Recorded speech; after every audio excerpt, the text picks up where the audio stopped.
नमस्कार। नेहरू जी की कहानी, जवाहरलाल नेहरू जी की कहानी, पंडित नेहरू की कहानी। हमारे देश में शायद जवाहरलाल नेहरू एक ऐसी शख्सियत हैं जिनके समर्थन और विरोध में सबसे ज्यादा बहस होती है। हमारे देश के आजाद हिंदुस्तान के पहले प्रधानमंत्री, कांग्रेस के बड़े नेता और पूरी दुनिया में जिनकी एक डिप्लोमेट के तौर पर, आप कह सकते हैं एक ऐसे राजनेता के तौर पर जिनके लिए मोरल वैल्यूज, नैतिक चीजें सबसे ज्यादा इंपॉर्टेंट थी, इस तौर पर जवाहरलाल नेहरू की पूरी दुनिया में एक इज्जत है। जब वो जीवित थे तो अक्सर उनको पंडित जी कह के बुलाया जाता था। हमारे देश में सम्मान इस तरह से दिया जाता है, आप जानते हैं। मौलाना आजाद का पूरा नाम कोई नहीं लेता, मौलाना साहब कहा जाता था। वल्लभ भाई पटेल कोई नहीं कहता, सरदार पटेल कहा जाता था। मोहनदास करमचंद गांधी कोई नहीं कहता, महात्मा गांधी कहा जाता था। ऐसे ही जवाहरलाल नेहरू जी को पंडित जी कहा जाना प्रचलित था। यह अलग बात है कि खुद जवाहरलाल नेहरू को यह पंडित जी संबोधन जो था वो बिल्कुल पसंद नहीं था। ये उनको जातिवादी संबोधन लगता था। वो कहते थे मुझे मिस्टर नेहरू कहो या मिस्टर जवाहर कह के पुकारो, लेकिन जितना सम्मान था उनके लिए देश की जनता के मन में, उन्हें पंडित जी ही कहा जाता था। ये अलग बात है कि उनके जाने के बाद जो लोग उनको नापसंद करते थे, खासतौर पर इस देश का जो राइट विंग है, आरएसएस जिसका सबसे बड़ा संगठन है, उसने सबसे ज्यादा सवाल उनके पंडित जी होने पर ही उठाए। एक पूरी थ्योरी चलाई गई कि नेहरू जी असल में मुसलमान थे। वैसे तो मैं अक्सर ये सवाल करता हूं कि क्या फ़र्क पड़ता है कि हमारे देश का पहला प्रधानमंत्री हिंदू था या मुसलमान था। मान लीजिए नेहरू जी की जगह पर मौलाना साहब अगर प्रधानमंत्री बने होते तो क्या उनकी आलोचना इस बात के लिए होनी चाहिए थी कि वो मौलाना साहब थे। लेकिन फिर भी जब नेहरू जी की कहानी शुरू होगी तो बिल्कुल शुरू से शुरू होगी। नेहरू खानदान किस तरह से कश्मीर से यहां आया, कैसे कैसे यहां पर बसा, मोतीलाल नेहरू की कहानी, आनंद भवन बनने की कहानी और जवाहरलाल नेहरू के जन्म की कहानी। आज के एपिसोड की पूरी कहानी को सुनाने के लिए मैंने जो किताब चुनी है वो किताब बड़ी इंटरेस्टिंग है। अक्सर जो राइट विंग के लोग होते हैं, ट्रॉल्स होते हैं, अभी जब ये वीडियो आप देख रहे होंगे तो नीचे वो ट्रॉल्स अपने कमेंट कर रहे होंगे। उनका पहला सवाल यही होता है कि किसी किताब पर भरोसा कैसे कर लें। तो मुझे उन ट्रॉल्स को ये बताना है कि आज जो किताब मैंने उठाई है वो उनकी पार्टी भारतीय जनता पार्टी की जो अपनी ई लाइब्रेरी है, जो ऑनलाइन उन्होंने ई लाइब्रेरी मेंटेन की है, उसी ई लाइब्रेरी से उस किताब को वो डाउनलोड कर सकते हैं जिस किताब से मैं ये सारी कहानी सुना रहा हूं। यानी ये जो किताब मैं बता रहा हूं, बाहर जो भी कहे, लेकिन भारतीय जनता पार्टी ने इस किताब को ऑथेंटिक माना है, तभी तो अपनी लाइब्रेरी में रखा है। तो इस किताब का नाम है द नेहरूज और इसके राइटर हैं बीएल नंदा साहब। आप किताब की फोटो भी देख चुके होंगे और बीजेपी की ई लाइब्रेरी से इसको डाउनलोड करके मुफ्त में अपने मोबाइल और अपने लैपटॉप पे आप कैसे पढ़ सकते हैं वो भी देख चुके होंगे। तो जब इस किताब को आप खोलेंगे, नंदा साहब की इस किताब को, नेहरूज को आप खोलेंगे तो आपको नेहरू परिवार की पूरी कहानी समझ में आ जाएगी, बशर्ते आप समझना चाहें। अगर आपने अपने दिमाग में इतना कूड़ा भर लिया है, इतनी गंदगी भर ली है कि उसमें कोई नई चीज आए ही नहीं, तो भारतीय जनता पार्टी की अपनी ई लाइब्रेरी पर रखी किताब भी आपको झूठी लगेगी। और अगर नहीं भरा है, अगर दिमाग खुला है आपको, तो जो मैं कहानी सुना रहा हूं उस कहानी को वर्ड बाय वर्ड मिला लीजिएगा इस किताब से और आपके समझ में आ जाएगा कि व्हाट्सएप पे लगातार जो झूठ आपको परोसा गया है वो सिर्फ झूठ है, सिर्फ बदनाम करने की साजिश है। उसमें लेश मात्र भी, जरा सा भी सच्चाई नहीं है। तो नेहरू जी की जो नोन कहानी, जितनी कहानी पता है, हम में से किसी को अपने परिवार के एक पुश्त, दो पुश्त, तीन पुश्त से पीछे की कहानी नहीं पता। अपने पिता कौन थे सबको पता है, दादा कौन थे पता होता है, दादा के पिता के बारे में हो सकता है पता हो, लेकिन उसके पहले की जो पीढ़ियां होती हैं उनके नाम भले मिल जाएं, उससे ज्यादा उनके बारे में कोई जानकारी नहीं होती है। तो नेहरू जी की जो ज्ञात कहानी शुरू होती है वो 1716 से शुरू होती है, जब राज कौल नाम के एक व्यक्ति कश्मीर से दिल्ली आए। मैंने एक किताब लिखी है, कश्मीर और कश्मीरी पंडित। उसमें उस पूरी प्रक्रिया को बताया है जिसमें ढेर सारे कश्मीरी पंडित एक समय में कश्मीर से दिल्ली आए। कारण यह था कि एक तो कश्मीर पर मुगल शासन हो चुका था, तो कश्मीर का शासक और दिल्ली का शासक एक ही हो गया था, रास्ता खुल गया था।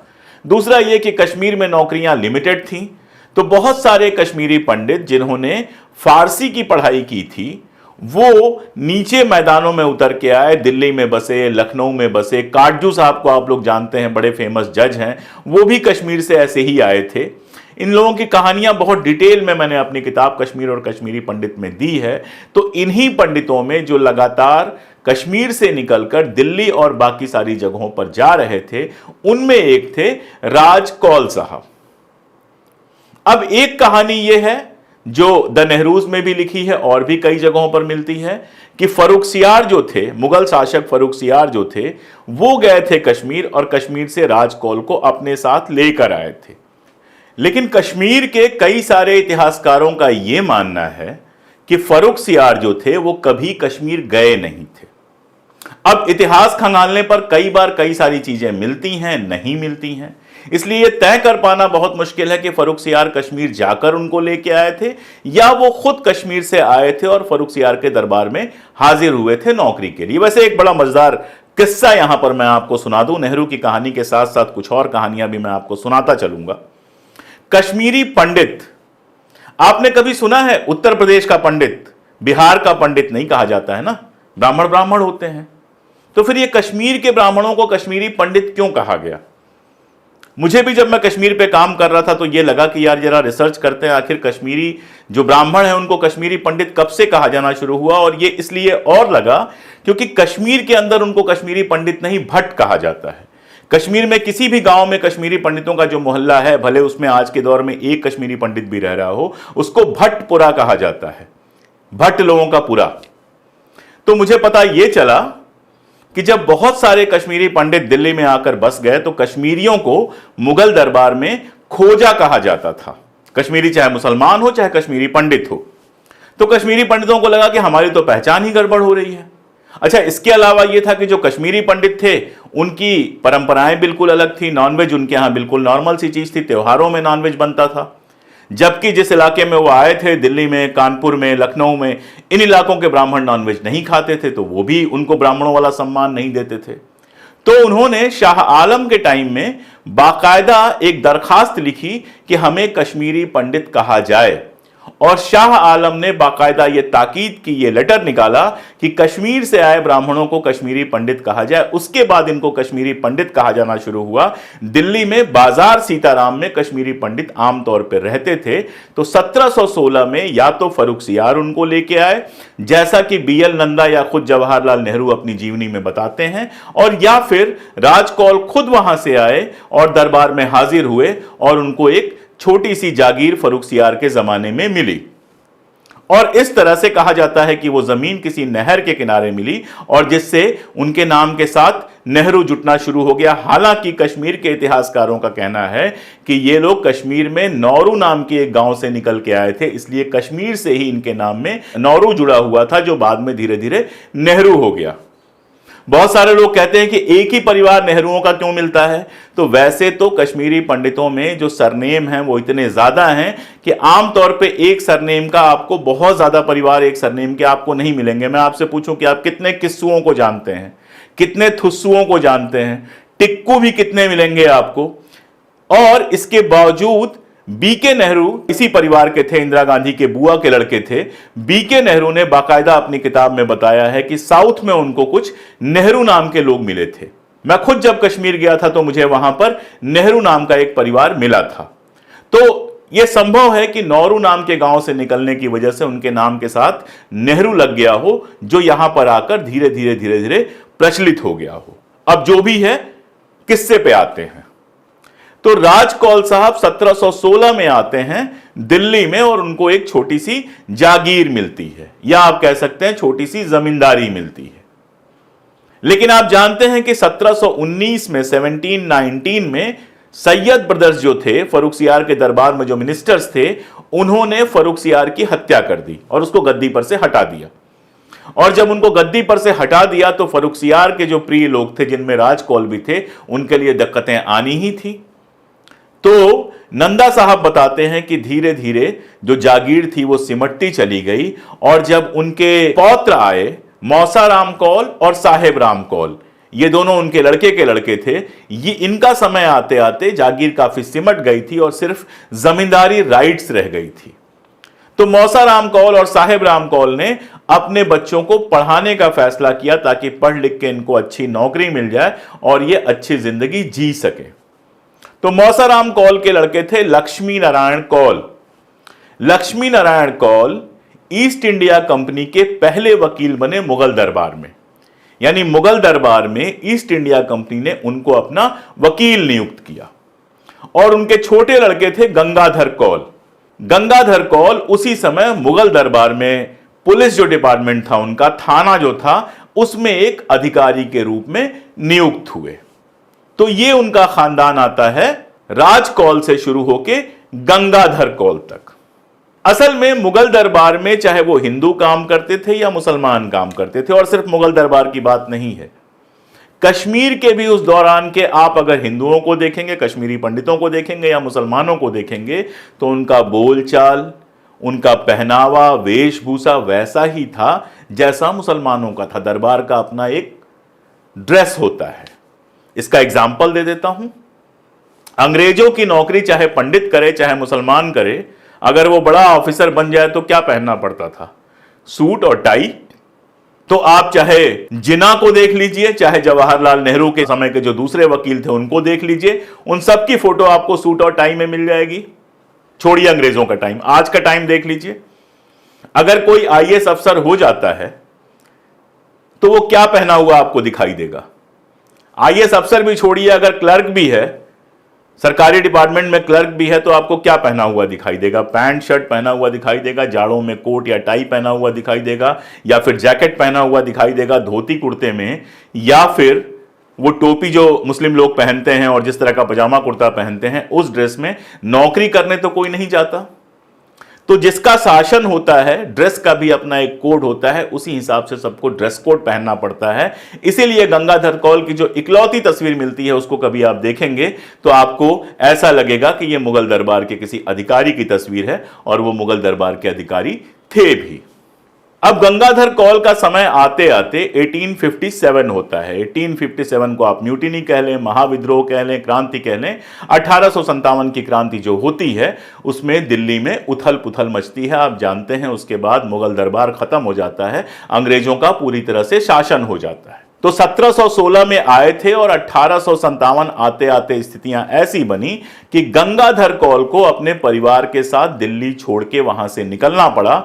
जब वहां से वो निकले तो उनके साथ उनकी पत्नी जेवरानी देवी थी और दो लड़के थे। बड़े लड़के थे बंसीधर कौल और छोटे लड़के थे नंदलाल कौर, और इनकी दो बेटियां थीं। इन सबको लेकर गंगाधर कौल वहां से निकले कि आगरे में चल के वहां रहा जाएगा, दिल्ली में रहना बहुत मुश्किल हो जाएगा। नंदा साहब एक बड़ी मजेदार कहानी सुनाते हैं कि ये चूंकि कश्मीरी परिवार था, इतने खूबसूरत लोग थे, इनकी जो बहनें थीं वो इतनी सुंदर थीं कि ब्रिटिश लगती थीं बिल्कुल। तो रास्ते में जब अंग्रेज पुलिस ने उनको देखा तो उनको लगा कि ये परिवार अंग्रेज लड़कियों को भगा के ले जा रहा है, तो इनको रोका गया। तो इन बच्चों में से जो उनके बच्चे थे, नंदलाल नेहरू थे, जिनको अंग्रेजी आती थी। उन्होंने अंग्रेजी में बात की और समझाया कि हम लोग कश्मीरी हैं, ये हमारी सगी बहनें हैं। तब जाके उनको छोड़ा गया और ये लोग पहुंचे कहां पे? आगरे में। यानी नेहरू परिवार कश्मीर से चला, कश्मीर से चल के पहले दिल्ली में बसा और तकरीबन 100 साल दिल्ली में, 150 साल दिल्ली में रहने के बाद 1857 का जो महाविद्रोह हुआ, 1857 की जो क्रांति हुई, उसके बाद यह पहुंचा आगरे में। आगरे में 1861 के फरवरी महीने में जो ये सारी परेशानियां हुई थी, इसके चलते गंगाधर कौल पे असर पड़ा और उनकी मृत्यु हो गई। यानी फरवरी 1861 में गंगाधर कौल की मृत्यु हो गई और उसके 3 महीने बाद मोतीलाल नेहरू जो अपनी मां के गर्भ में थे, 6 मई 1861 यानी 6 मई 1861 को मोतीलाल नेहरू का जब जन्म हुआ तो उनके पिता की डेथ हो चुकी थी। घर छूट गया था दिल्ली का, परिवार पहुंचा हुआ था आगरे में और वहां पर वो लोग अपनी दाल रोटी के इंतजाम में लगे थे। वहीं पर उनके बड़े भाई बंसीधर को पहली नौकरी मिली आगरा की सदर दीवानी अदालत में जजमेंट राइटर की, यानी जज जो फैसला करते थे उसको लिखने की उनको नौकरी मिली। धीरे धीरे उनके प्रमोशंस हुए बाद में और फाइनली वो सबऑर्डिनेट जज बने। अब उनकी नौकरी ऐसी थी कि उनका लगातार ट्रांसफर होता रहता था। तो जो छोटे मोतीलाल नेहरू थे उनकी पढ़ाई लिखाई वगैरह अपने बड़े भाई नंदलाल जी के यहां हुई। इस समय तक आप आते आते देखते हैं कि कॉल नेहरू दोनों लिखा जाता है और धीरे धीरे कॉल माइनस होना शुरू होता है। नंदलाल जी के नाम में नंदलाल नेहरू ही आपको दिखाई देता है। अच्छा, नंदलाल नेहरू जी ने नौकरी की जब तलाश की तो उनको राजस्थान के खेतड़ी में जो एक छोटी सी स्टेट थी वहां पर उनको टीचर की नौकरी मिली। लेकिन वहां के जो राजा फतेह सिंह थे उनको बहुत ज्यादा पसंद आ गए नंदलाल जी, बहुत लायल लगे, बहुत टैलेंटेड लगे। तो पहले वो प्राइवेट सेक्रेटरी हो गए राजा साहब के और फाइनली दीवान हो गए। उसके बाद खेतड़ी उन्होंने तभी छोड़ी जब राजा फतेह सिंह की डेथ हुई और उनके 9 साल के बेटे को गद्दी पर बिठाया गया। नए शासकों से, नए जो रीजेंट थे उनसे इनकी नहीं पटी तो इन्होंने खेतड़ी छोड़ दी और खेतड़ी छोड़ने के बाद इन्होंने वकालत सीखी और फिर वो वकालत करने लगे, पहले कानपुर में और फिर उसके बाद जाकर इलाहाबाद में। यानी नंदलाल नेहरू जी सबसे पहले इलाहाबाद पहुंचकर वकालत करना शुरू कर चुके थे। अब मोतीलाल वैसे तो बहुत टैलेंटेड थे, पढ़ने में बहुत तेज थे, लेकिन किताबी कीड़े नहीं थे। तो 12वीं तक की पढ़ाई अच्छी की, खेल कूद में उनका बहुत इंटरेस्ट था। लेकिन बीए का जो पहला परीक्षा उन्होंने दिया, बीए की जो पहले साल की परीक्षा दी, तो पहला पेपर देने के बाद उनको लगा कि वो फेल हो जाएंगे, तो उन्होंने आगे की परीक्षा ही नहीं दी। हालांकि जब रिजल्ट निकला तो मालूम चला कि उस पेपर में वो फेल, छोड़िए, बहुत अच्छा नंबर उनको मिला था, लेकिन ग्रेजुएशन नहीं कर पाए। ग्रेजुएशन जब वो नहीं कर पाए तो कानपुर में पारिवारिक उनके दोस्त थे पंडित पृथ्वीनाथ। पंडित पृथ्वीनाथ के यहां जाकर उन्होंने कानून सीखना शुरू किया, रजिस्टर कराया खुद को और वकालत सीखनी शुरू की। इसके पहले मैं आपको बता दूं कि वकील की परीक्षा होती थी, एलएलबी इस तरह से नहीं होता था, वकील की परीक्षा होती थी और वकील की परीक्षा में उन्होंने राज्य में नंबर 1 स्थान प्राप्त किया था। वो जो एग्जाम दिया था उसमें टॉप किया था वकीलों की परीक्षा में। और उसके बाद 1883 में कानपुर में, मैंने बताया आपको, एक सीनियर लॉयर थे पृथ्वीनाथ जी, जो पारिवारिक दोस्त भी थे उनके अंडर में उन्होंने वकालत शुरू कर दी। उस जमाने में जल्दी शादियां हो जाती थी, कश्मीरी पंडितों में चाइल्ड मैरिज का उस जमाने में रिवाज था।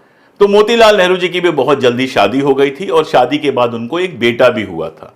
लेकिन कुछ समय बाद उनकी पहली पत्नी और बेटा दोनों ही बीमारी से चल बसे। तो उनकी दूसरी शादी होती है स्वरूप रानी थुस्सू से। यह थुस्सू परिवार अभी हाल में ही कश्मीर से आया था नॉर्थ में बसने के लिए। और उसके बाद मोतीलाल नेहरू ने अपनी सारी जो ताकत थी वो लगा दी अपनी लीगल प्रैक्टिस को बेहतर बनाने में। तो कानपुर में पहले उन्होंने लीगल प्रैक्टिस की, जैसा मैंने बताया, लेकिन उनको लगा कि कानपुर में आगे बढ़ने की बहुत चांस नहीं है।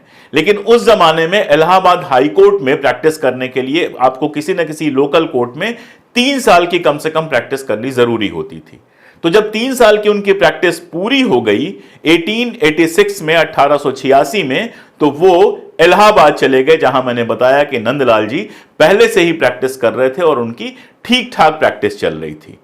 तो अपने बड़े भाई के साथ उन्होंने वहां पर प्रैक्टिस करनी शुरू कर दी और जो पहला केस उन्होंने लड़ा था उसकी फीस उनको सिर्फ 5 रुपए मिले थे। इलाहाबाद में सब ठीक ठाक चल रहा था, दोनों भाइयों की प्रैक्टिस चल रही थी, तभी एक बहुत बड़ी दुर्घटना हुई। अप्रैल 1887 में, 1887 के अप्रैल के महीने में नंदलाल जी की अचानक मृत्यु हो गई, जबकि उनकी उम्र उस समय सिर्फ 42 साल की थी। अब जब वो मरे तो एक बड़ा परिवार उनके पीछे था। नंदरानी उनकी पत्नी, 2 बेटियां थीं और 5 बेटे थे, बिहारी लाल जी, मोहन लाल जी, श्याम लाल जी, किशन लाल जी और ब्रिजलाल जी। तो 25 साल के उम्र के मोतीलाल के पीछे अब 7-8 लोगों का भाई का परिवार, अपना परिवार, मां, ये सारा कुछ था। और उस समय आप कह सकते हैं कि मोतीलाल नेहरू 25 साल की उम्र में बड़े नेहरू परिवार के पैट्रियार्क बन गए। अब वो इकलौते आदमी थे जिनको इन सब की दाल रोटी चलानी थी। ऐसे में जाहिर था कि वकालत की प्रैक्टिस जितनी ज्यादा चलती, जितनी मेहनत वो करते, उतना ही ज्यादा पैसा कमा पाते और इस परिवार को ठीक से चला पाते। और उनकी मेहनत और ग्रोथ आप समझ सकते हैं कि अगले कुछ सालों में उनको एक सुनवाई के 2000 रुपए मिलते थे। उस जमाने में 2000 रुपए की वैल्यू क्या थी, यह आप अंदाज लगा सकते हैं। तो 40 साल की उम्र तक पहुंचते पहुंचते 5 फिगर्स में, वो लाख रुपए होते हैं, 5 फिगर्स में उनकी इनकम हो गई थी अपनी सिर्फ मेहनत से। इलाहाबाद हाई कोर्ट में उनका स्टेटस क्या था, यह जानने के लिए मैं आपको बता दूं कि सिर्फ 4 वकील ऐसे थे जिनको यह परमिशन थी कि वो प्रीवी काउंसिल में बहस कर सकें। ग्रेट ब्रिटेन की जो उस जमाने में इंग्लैंड की प्रीवी काउंसिल थी, उसमें जाकर बहस कर सकें। और इन 4 लोगों में से एक थे पंडित मोतीलाल नेहरू, और यह परमिशन उनको अगस्त 1909 में मिल चुकी थी। खैर, थोड़ा पीछे चलते हैं। इलाहाबाद जाने के तुरंत बाद, इलाहाबाद में उनके जो भाई नंदलाल थे वो इलाहाबाद शहर के अंदर रहते थे, लेकिन मोतीलाल जी ने वहां जाने के बाद जब थोड़े पैसे आमदनी होनी शुरू हो गई तो 9 एल्गिन रोड पर अपना पहला बंगला लिया। सिविल लाइंस जो हुआ करती थी, जहां अंग्रेज अधिकारी और बड़े वकील रहते थे, वहां पर पहला बंगला उन्होंने लिया 9 एल्गिन रोड पर। यह बंगला किराए पे लिया हुआ था। यहीं पर उनके पहले पुत्र पैदा हुए 14 नवंबर 1889। नवंबर 14, 1889 को उनके पहले पुत्र पैदा हुए, जिनका नाम रखा गया जवाहरलाल। अब मैंने आपको बताया कि जवाहरलाल जी को कभी पसंद नहीं था कि उनको पंडित जी कह के बुलाया जाए, लेकिन मैंने अभी आपको यह नहीं बताया कि उनको अपना यह नाम भी नहीं पसंद था। मोतीलाल के पुत्र जवाहरलाल, सब हीरे पन्ने की बातें हैं, मोतीलाल, जवाहरलाल। तो जवाहरलाल बड़े, आप जानते हैं, एकेडमिक रुचि के आदमी थे, बड़े सौंदर्य बोध, बड़ा खूबसूरत था। तो उनको लगता था यार पिताजी ने ये क्या नाम मेरा रख दिया जवाहरलाल, इसकी जगह पर कुछ और नाम रखा होता तो ज्यादा बेहतर होता। ये एक किस्सा है जवाहरलाल से जुड़ा हुआ, जो बाप और बेटे के बीच के रुचियों में जो अंतर था उसको बताता है। और एक और बात थी कि मोतीलाल जी के लिए पैसे कमाना, अपनी जिंदगी बनाना एक मजबूरी थी।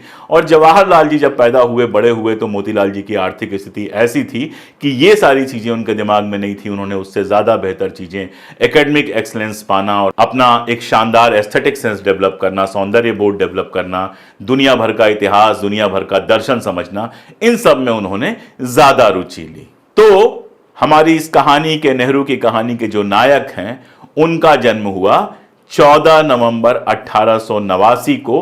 और आनंद भवन उनका घर जरूर बना, लेकिन आनंद भवन उनके जन्म के बाद खरीदा गया।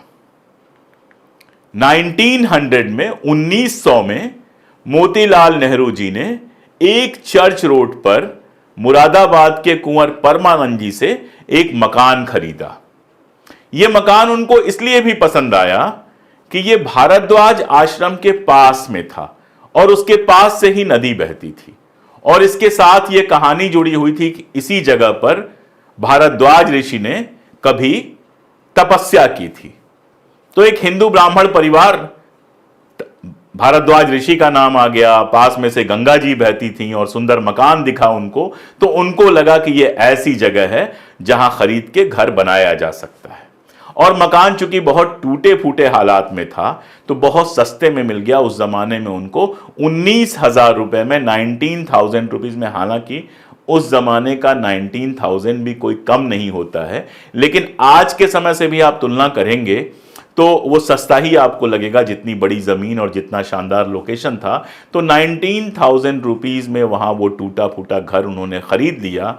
और उसके बाद मोतीलाल जी ने अपना सपना पूरा करने के लिए, बचपन से गरीबी झेली थी, फादर की, आपको पता है कि जन्म लेने से पहले ही पिता की डेथ हो गई।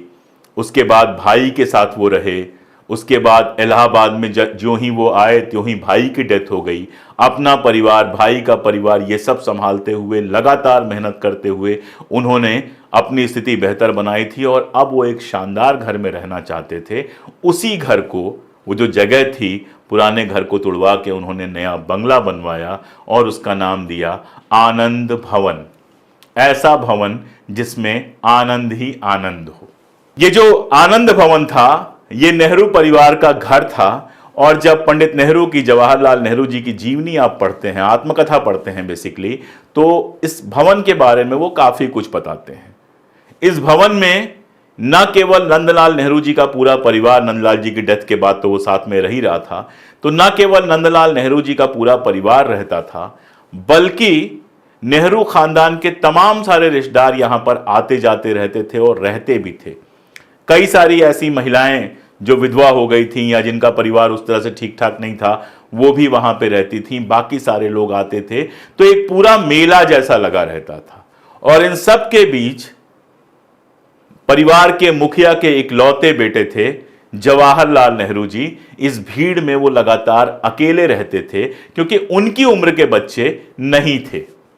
जो चाचा के लड़के थे, नंदलाल नेहरू जी के बेटे थे, वो काफी बड़े थे, तो उनसे दोस्ती हो नहीं सकती थी। इनकी उम्र के बच्चे बहुत कम होते थे और 14 साल तक अकेले पुत्र रहे जवाहरलाल नेहरू। उनके बाद एक और लड़का हुआ था, और संयोग देखिए वो भी 14 नवंबर को ही हुआ था, लेकिन उसकी डेथ हो गई थी।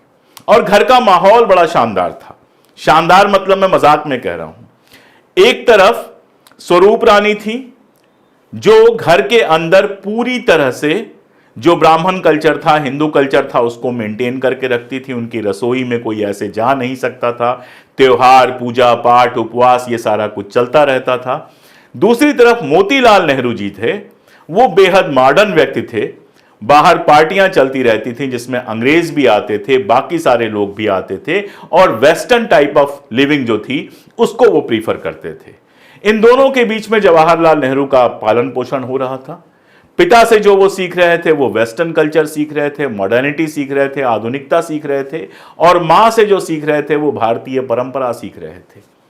और इसीलिए जवाहरलाल नेहरू का आप आगे का जीवन देखेंगे तो उसमें इन दोनों का एक शानदार मिक्सचर आपको दिखाई देगा। और वो एक ऐसे युवा के रूप में डेवलप हुए जिनके मन में एक तरफ भारतीय परंपरा और भारतीय संस्कृति के लिए जबरदस्त सम्मान था, तो दूसरी तरफ एक आधुनिक नजरिया था जो जातिवाद, सांप्रदायिकता और इस तरह की चीजों को बिल्कुल स्वीकार नहीं करता था। आप चाहे डिस्कवरी ऑफ इंडिया पढ़ लीजिए, चाहे उनकी अपनी जो आत्मकथा है उसको पढ़ लीजिए, आपको ये दोनों चीजें एक साथ चलती हुई दिखाई देंगी। और इन दोनों चीजों का वो सम्मिलन है, वो मिक्सचर है जो जवाहरलाल नेहरू का व्यक्तित्व बनाता है। तो उनके मुसलमान होने, उनके पिता के बारे में जो ढेर सारी कहानियां बिना मतलब की फैलाई जाती हैं, उनके पीछे कारण ही यही है कि सांप्रदायिकता को लेकर वो इतने कठोर रहे, सांप्रदायिकता के मामले पर वो इतने क्लियर रहे कि जिंदगी में कभी मुस्लिम लीग या हिंदू महासभा के साथ किसी तरह का समझौता करने के लिए तैयार नहीं हुए। यही तो वजह थी कि जब गांधी को मारने के लिए गोडसे को भेजा गया था तो नेहरू को मारने की भी बात की गई थी। अगली कड़ी में हम देखेंगे उनकी पढ़ाई लिखाई, शादी ब्याह, एक युवा के रूप में नेहरू का विकसित होना, वो कौन से वैल्यूज सीख रहे थे, और जब हिंदुस्तान लौट के आए तो आज़ादी की लड़ाई में कैसे शामिल हुए, कैसे धीरे धीरे कांग्रेस में शामिल होने के बाद कांग्रेस के महत्वपूर्ण नेता बनते गए, किसानों के लाडले बनते गए, और कैसे उस मकाम तक पहुंचे कि पूरे देश ने उनको पंडित जी कहकर सम्मान दिया। बहुत शुक्रिया, हमारे साथ बने रहिए, और 14 नवंबर तक लगातार ये कहानी मैं आपको सुनाता रहूंगा। 5 या 6 एपिसोड में पंडित नेहरू की जिंदगी की पूरी कहानी, उन पर उठने वाले सारे सवालों का जवाब, और अपने पहले प्रधानमंत्री का पूरा खाका आपके सामने पेश करूंगा। आज जो मैंने बताया उसके लिए जो मूल किताब मैंने ली थी, मैंने आपको बताया, वो नंदा साहब की किताब थी, द नेहरूज। जानबूझ के मैंने ये किताब चुनी क्योंकि भारतीय जनता पार्टी की अपनी वेबसाइट पे थी।